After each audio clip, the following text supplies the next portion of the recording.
Ríkisstjórnin vill vinna upp viðhaldsskuld í vegakerfinu og útrýma einbreiðum brúm á þjóðvegi 1. Ný samgönguáætlun var kynnt í dag. Seyðfirðingar segja það svik að skyndilega hafi verið hætt við göng undir Fjarðarheiði. Þetta er bara blautuska í andlit allra Seyðfirðinga. Fjármálaráðuneytið hefur til skoðunar hvort breyta þurfi lögum tryggingamiðlar og samskipti þeirra við viðskiptavini. Hagfræðiprófessor segir þá beita siðlausum vinnubrögðum sem sé til skammar og hafi viðgengist árum saman. Viðræður frið í Úkraínu eru ekki komnar á góðan skrið þrátt fyrir stíf fundahöld. Utanríkisráðherra segir það verða að vera öllum NATO-ríkjunum ljóst, líka Bandaríkjunum, að Rússland sé óvinurinn. 4 menn sitja í gæsluvarðhaldi grunaðir að tengjast umfangsmiklu fíkniefnasmygli. Mikið af hassi og kókaíni fannst í 2 bílum í sömu ferð Norrænu í síðasta mánuði. Magnús Orri Arnarsson hlaut hvatningaverðlaun ÖBÍ réttindasamtaka við hátíðlega athöfn í dag á alþjóðadegi fólks með fötlun. Framtíðin þeirra sem láta drauma sína rætast, það er bara þannig.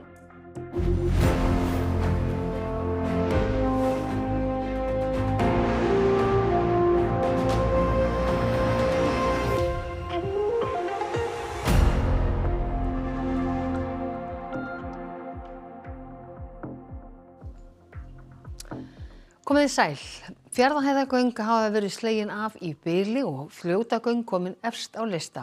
Samgönguáætlun ríkisstjórnarinnar til ársins 2040 var kynnt á blaðamannafundi í dag. Áætlunin byggir á víðtæku samráði og búið að skýra stefnubreytingu þar sem stjórnvöld snúa vörn í sókn í samgöngumálum. Þetta sagði innviðaráðherra á blaðamannafundi undir yfirskriftinni Ræsum vélarnar. Samgönguáætlunar og aðgerðaráætlunar til næstu 5 ára hefur verið beðið með mikilli eftirvæntingu, en þar leggur ríkisstjórnin línurnar forgangsröðun í samgöngukerfinu. Ætlunin er að auka framlög í viðhald vega. Það hefur verið 13 milljarðar á ári. Sú upphæð verði 17,5 milljarðar á næsta ári en 20 milljarðar 2027 og árin þar á eftir. Þannig ætli ríkið að ná tökum á margumræddri innviðaskuld í vegakerfinu. Stofnun innviðafélags stærri framkvæmdir eigi svo að verða til þess að ríkisstjórnin standi við fögur fyrirheit. Fyrri samgönguáætlanir hafa ekki verið fjármagnaðar. Það hafi meira verið óskalisti. Áætlunin er ítarleg en þar er til dæmis lögð áhersla á að auka öryggi á vegum og að útrýma innbreiðum brúm á hringveginum. Eins á að auka fjárveitingar til vetrarþjónustu tæpa 14 milljarða, fækka malarvegum og efla strandsiglingar. Eitt stærsta verkefnið er Sundabraut, þar á að hefjast handa 2027. Brautin verður fjármögnuð með veggjöldum og stefnt á að opna fyrir umferð 2032. En líklega var beðið með mestri eftirvæntingu eftir að heyra hvar stæði til að bora næstu jarðgöng. Fljótagöng milli Siglufjarðar og Fljóta í Skagafirði eru efst í forgangsröðun ráðherra og stefnt á að byrja að grafa árið 2027. Óvíst er hvað gerist næst, en 2 jarðgangakostir deila öðru og 3. sætinu. Það eru Fjarðargöng, 2 jarðgöng frá Seyðisfirði yfir í Mjóafjörð og önnur áfram í átt að Norðfirði. Og jarðgöng milli Súðavíkur og Ísafjarðar. Þar koma nokkrar leiðir til greina, en ráðherra segir mikilvægt að leggja veg Súðavíkurhlíð. 4. verkefnið er svo 2 jarðgöng Mikladal og Hálfdán sem myndu tengja Patreksfjörð, Tálknafjörð og Bíldudal. Forgangslistin er töluvert ólíkur þeim sem fyrri ríkisstjórn setti fram og hefur fengið misjöfn viðbrögð. Einangrunin er eitthvað sem við komumst af með, við getum bjarga okkur hérna en það er erfiðast að horfa í það að það geti hugsanlega orðið alvarlegt slys á hlíðinni. Bragi segir þau hafa bent á stórhættulega Súðavíkurhlíðina árabil og séu vitanlega ánægð með að þeirra göng séu komin á lista. Við skulum vona að þessari þrautagöngu fara að ljúka. Vestfirðingar virðast raunar margir taka forgangsröðuninni vel. Sveitarstjóri Vesturbyggðar sagðist í dag heiminn lifandi yfir að göngum Mikladal og Hálfdán væru komin framar í röðina. Í Fjallabyggð og Skagafirði er líka ánægja með væntanleg Fljótagöng sem ráðherra segir að hafa verið öryggismál að byrja á. Það er öryggisþátturinn. Vegurinn almenninga og múlaskriður, hann geti horfið hvenær sem er. Og það er óöruggur vegur og mikilvægt að fá jarðgöng þannig til að stytta leiðina. En ákvörðun ráðherra að færa Fjarðarheiðargöng úr efsta sæti fyrri forgangsröðunar og út af núverandi aðgerðaáætlun hefur verið vægast sagt umdeild. Seyðfirðingar segja andrúmsloftið þungt í bænum í dag. Þetta er bara alveg ótrúlega sorglegu dagur fyrir Seyðfirðinga og bara áfall að þetta sé tekið svona út. Rétt í þessu umferðarslys upp á heiði og þetta er lífshættulegt að við fáum ekki göngin okkar yfir heiðina, yfir í Múlaþing, sveitarfélagið sem við erum í. Það þjónar okkur ekkert að fara á Neskaupstað. Mér finnst þetta bara alveg hræðilega ákvörðun, sko. Þetta er bara blautuska í andlit allra Seyðfirðinga. Nú eru önnur göng á dagskrá, Fjarðargöng og þau liggja frá Seyðisfirði líka. Koma þau ekki í staðinn? Það finnst mér ekki, bara alls ekki. Ráðherrarnir 3 sem kynntu áætlunina sögðu einhug hana og forgangsröðun jarðganga, þó þau hafi vitað að fólk yrði missátt. Þessi vinna hefur verið gríðarlega vel undirbúin í innviðaráðuneytinu. Mér finnst innviðaráðherra rökstyðja vel sínar áherslur. Eyjólfur vill koma fyrst á hringtengingu Austfirði með Fjarðargöngum áður en grafin eru göng undir Fjarðarheiði. Fjarðargöng koma á hringtengingu fyrr og það er meiri samfélagslegur ábati af Fjarðargöngum. Nú Hildur Þórisdóttir bæjarfulltrúi í Múlaþingi og Seyðfirðingur, þú ert komin hingað til okkar eftir austan. Ráðherra segir meiri samfélagslegan ábata af Fjarðargöngum frá Seyðisfirði yfir í Mjóafjörð og önnur áfram í átt að Norðfirði. Já, hvað segir þú við því? Við sem störfum hér á vettvangi sveitarstjórnarmála erum vitalega ekki sammála því. Þetta hefur verið skoðað mjög vel og þar á meðal var skilað skýrslu árið 2019 þar sem að þessi valkosti voru greindir og þar voru Fjarðargöngin númer 1 í röðinni. Ef við förum í göngin sem að ráðherra lagði til í morgun þá erum við ekki að leysa vandamálið með Fjarðarheiðina né Fagradalinn. Það sem eru tíðalokanir þungfært og snjóflóðahætta í Fagradalinn. Þannig við getum ekki tekið undir þessi rök og við teljum þetta vera mjög bara slælega stjórnsýslu. Það er verið að fara gegn ályktunum SSA allt frá árinu 2013. Það er verið að fara gegn svæðisskipulagi Austurlands þar sem að kjörnir fulltrúar eru fyrir löngu síðan búin að koma sér saman forgangsröðun valkosta hér fyrir austan. Við erum búin að vinna vinnuna, lesa allar skýrslunar, það er búið að greina þetta margoft og þessi rök sem að ráðherra komið í morgun þau bara halda ekki vatni. Fyrir utan það að staðhættir í Mjóafirði eru þannig að það er hvorki höfn né uppbyggður vegur, þannig það er engin aðstaða fyrir stóra framkvæmdir. En Hildur, hver eru helstu rökin ykkar? Það ætti fólk sem er staðkunnugt að vita. En hver eru helstu rökin? Helstu rökin okkar eru þau að við höfum áratugum saman barist fyrir Fjarðargöngum. Við tilheyrum nú sameinuðu sveitarfélagi í Múlaþingi þar sem það voru beinlínis forsenda fyrir sameiningu að Fjarðargöng og Axarvegur myndi koma. Það voru gefin fyrirheit þetta í aðdraganda sameiningar 2020 að þetta myndi hjálpa Fjarðargöngum sem og Axarvegi og svo hefur verið að svíkja samgönguáætlun sem var samþykkt af öllum þingmönnum árið 2020 og það er skjal sem á ekkert að fara léttvægt með. Það á vera hægt að taka mark á því fram í tímann. Þannig að þetta er bara mjög alvarlegt mál, ekki síst út frá samfélagslegum og stjórnsýslulegum sjónarhornum. Hildur, þið eruð vonsvikin í dag. Bindið þið vonir við að þessi áætlun geti breyst í meðförum Alþingis?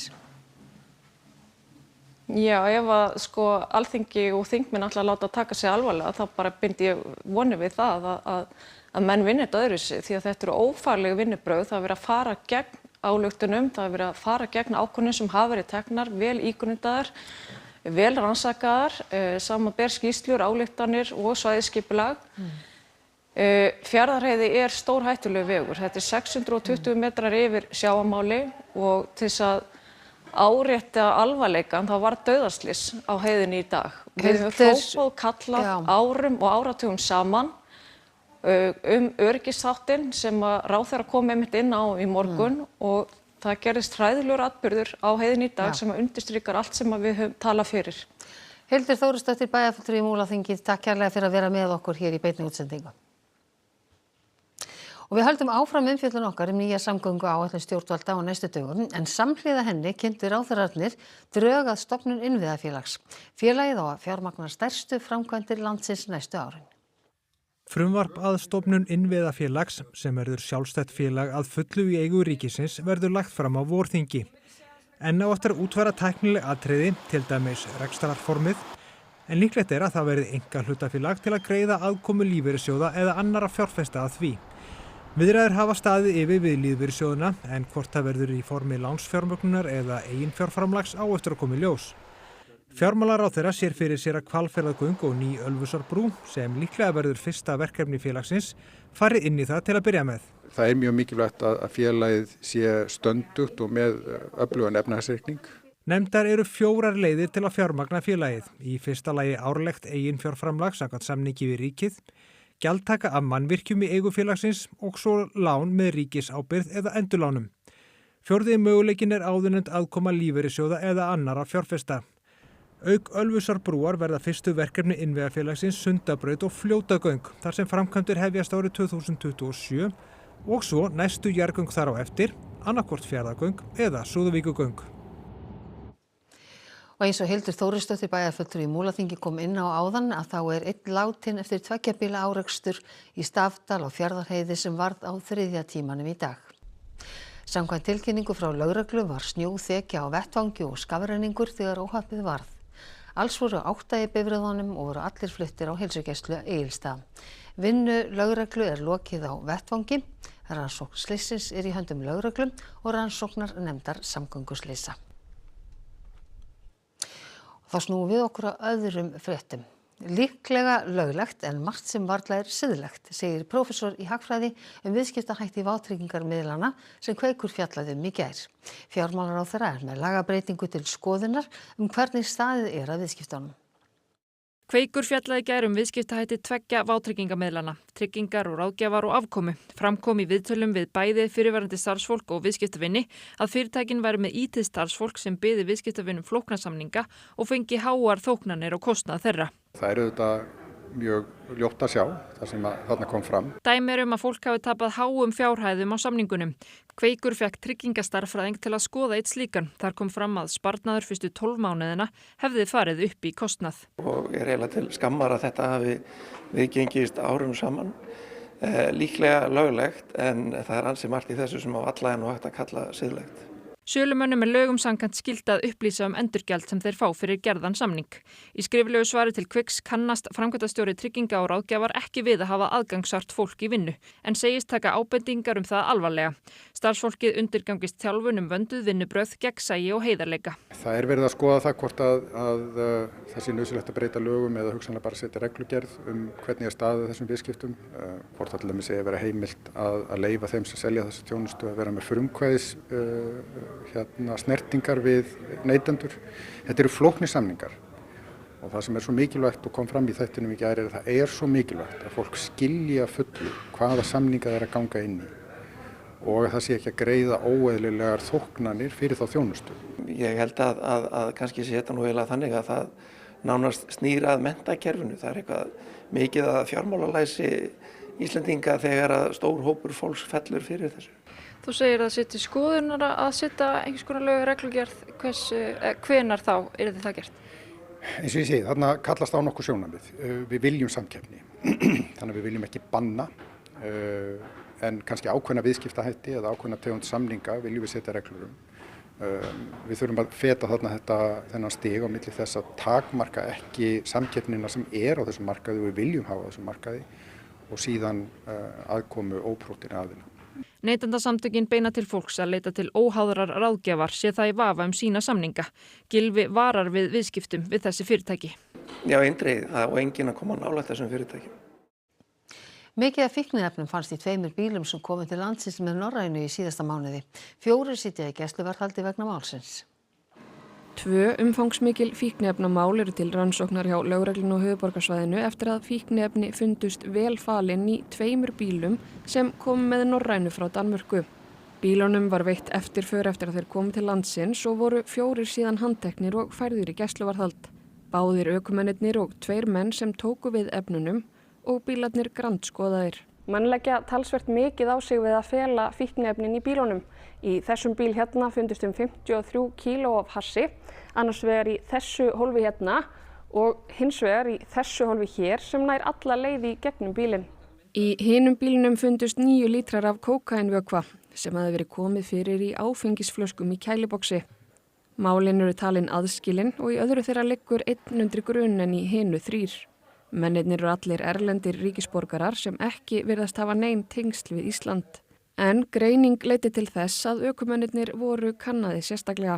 Það er náttúrulega alltaf ákveðin bakgrunnsvinna sem við reynum að sinna við hverja komu til landsins. Við hafa öllum förum sem koma til landsins, þannig að Þetta getur bæði verið handahófskennt eða rauninni greining. Málin séu afrakstur góðrar samvinnu lögregluembætta og tollsins. 3 fíkniefnamál til viðbótar hafa komið upp í Norrænu fyrr á árinu. Í einu tilviki voru það 10 kíló af kókaini sem falið var í pönnum í ferðatöskum. Þá fundust 15 kíló af ketamíni og 5 kíló af MDMA. Norræna vinsæl leið til að smygla fíkniefnum? Hún virðist allan að vera það núna upp á síkastið. Virðist vera hentug. Það sem verð þar í gegn þó aðeins brot af því sem smyglað til landsins. Gæsluvarðhald yfir mönnunum rennur út í næstu viku. Íbúar Moskvu hafa litla trú á friðarferlinu og telja líklegast að stríðin í Úkraínu ljúki á vígvellinum frekar en við samningaborðið. Rússneski herinn hefur sótt fram á vígvellinum síðustu vikur og það en helsta krafa Rússa við samningaborðið að þeir haldi því landi sem þeir hafa yfirráð yfir núna, en það stór hluti austur hérað á Úkraínu.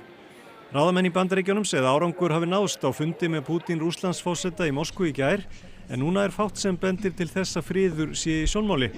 Rússar hafa litla trú á friðartillögum Bandaríkjaforseta.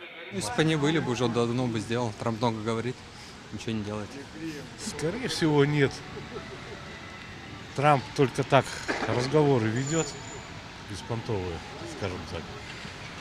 Украина не согласится, потому что Зеленскому это невыгодно, в принципе.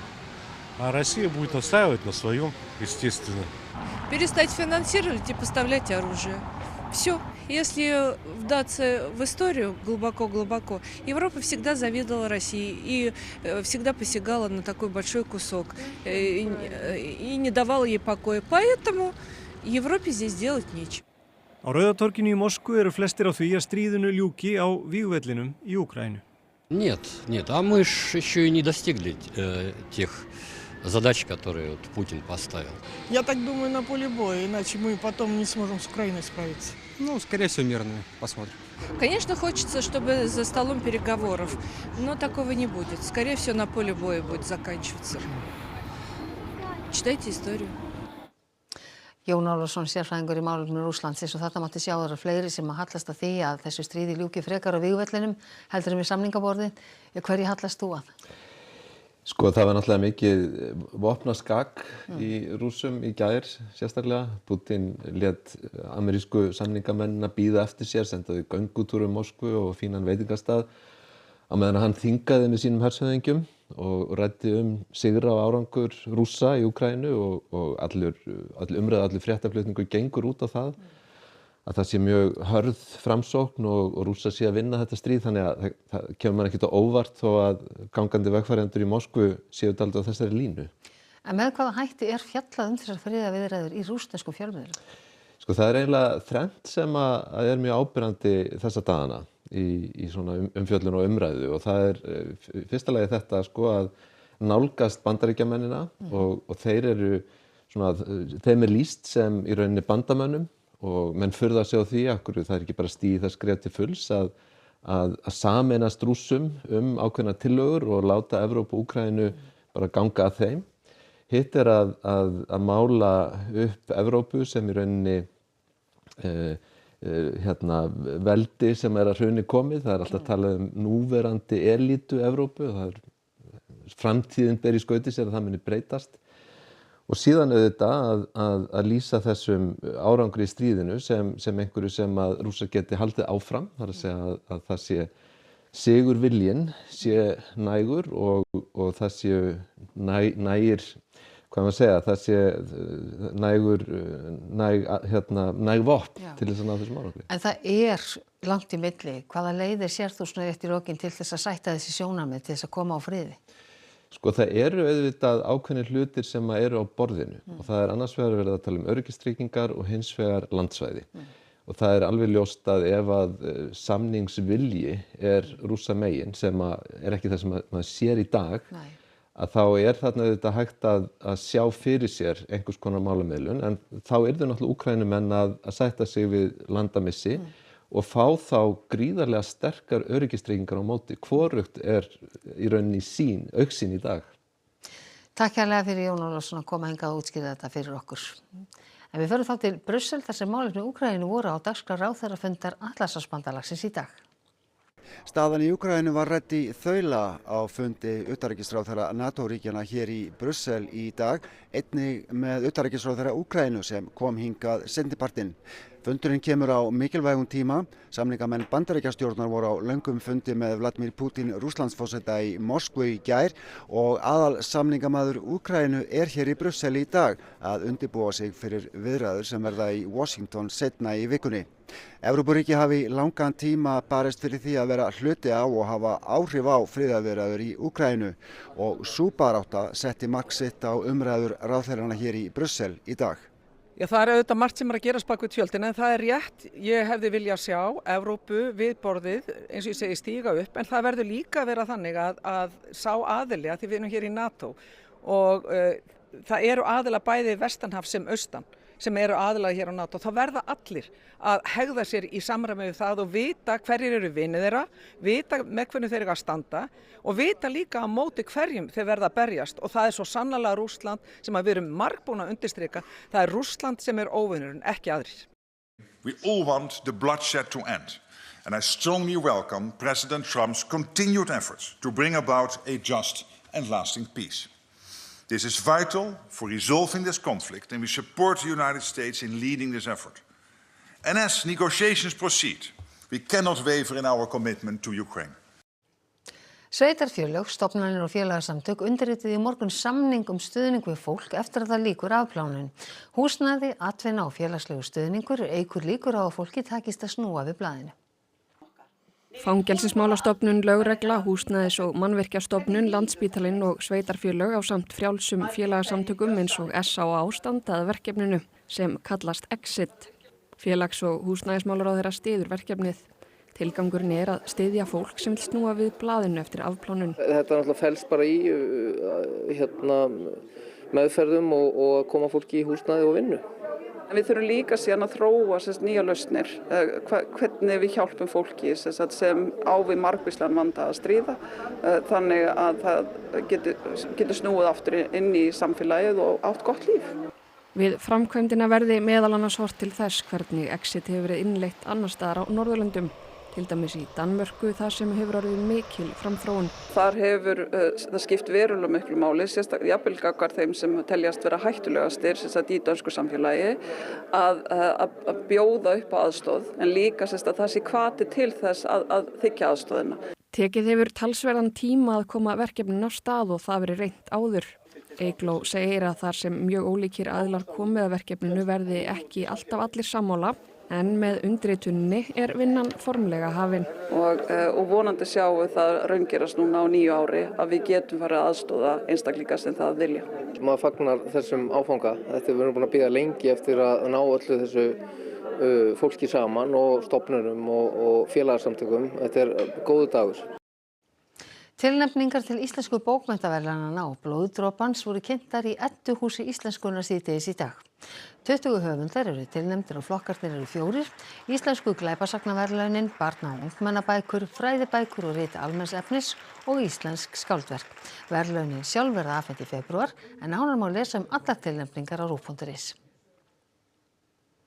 Sala á smjöri og rjóma tvöfaldast jólin. 350 tonn af smjörstykkjum seljast í desember sem tvöfalt meira en aðra mánuði ársins. Það hefð fyrir því hjá mörgum að gera vel við sig í desember og áramót. Fyrir utan að skapa minningar með notalegum samverustundum erum við rausnarleg þegar kemur að matargerð og bakstri. Og það staðfestar svo sannarlega tölurnar því þau hráefni sem við notum mest rausnarleg heiti í margfaldast í sölu í desember. Desember alla jafna eitt stærsti sölumánuður ársins í mjólkurvörum. Rjómasala tvöfaldast í desember og það þarf 5 milljónir mjólkurlítra fyrir rjómasölu í desember hjá mjólkursamsölunni. Smjörið sem í 500 gramma stykkjum, hálft kíló, það seljast 700.000 slík smjörstykki í desember. Á öðrum tímum ársins seljast 350.000 slík smjörstykki á mánuði. Sem sagt, salan tvöfaldast í desember. Þá eykst salan á ostum mikið í desember og sama má segja sýrðan rjóma. Hvatningaverðlaun ÖBÍ réttindasamtaka voru veitt í dag á alþjóðadegi fólks með fötlun. Magnús Orri Arnarsson fékk verðlaunin í ár fyrir einstakt framlag á sviði vitundarvakningar, kvikmyndagerðar og íþrótta.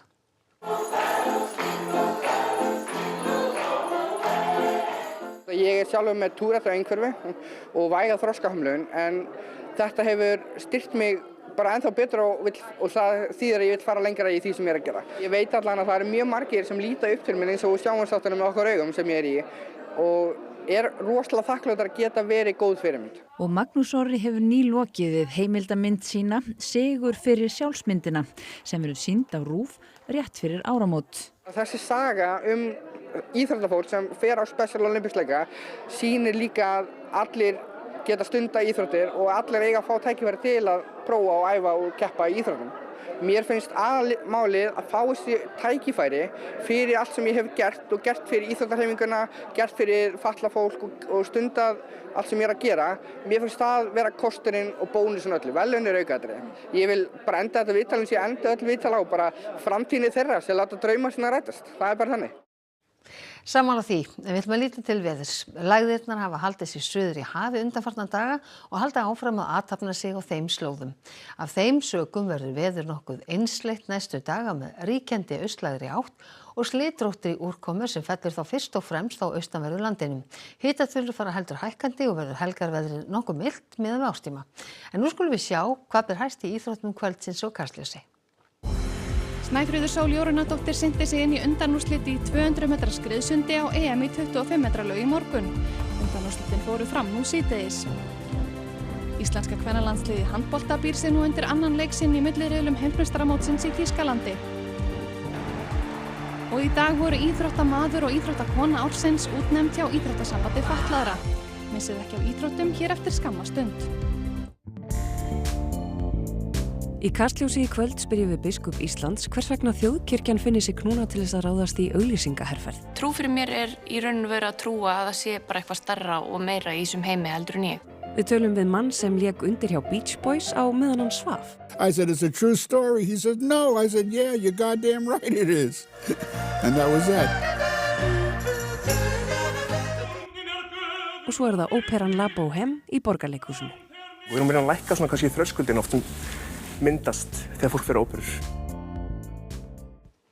Og það var helst í þessum fréttatíma að ríkisstjórnin vill vinna upp viðhaldsskuld í vegakerfinu og útrýma einbreiðum brúm á þjóðvegi 1. Ný samgönguáætlun var kynnt í dag, Seyðfirðingar segja það svik að skyndilega hafi verið hætt við göng undir Fjarðarheiði.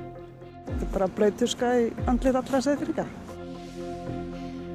Fjármálaráðuneytið hefur til skoðunar hvort breyta þurfi lögum tryggingamiðlar og samskipti þeirra við viðskiptavini. Hagfræðiprófessor segir þá beita siðlausum vinnubrögðum sem sé til skammar að hafi viðgengist árum saman.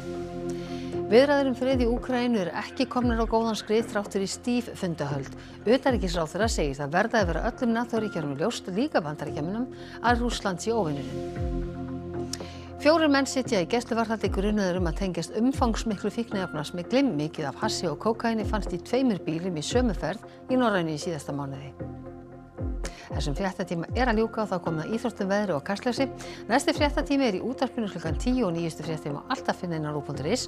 Svo minnum við ykkur á að næsti sjónvarpsfréttatími er á morgun klukkan 18:20 vegna beinnar útsendingar frá HM í handbolta í Þýskalandi þar sem stelpurnar okkar spila við Spán klukkan 19:20 og stofan hefst klukkan 7. En við á fréttastofunni við ætlum að þakka ykkur samfélgina þessum af þessum degi. Verið sæl.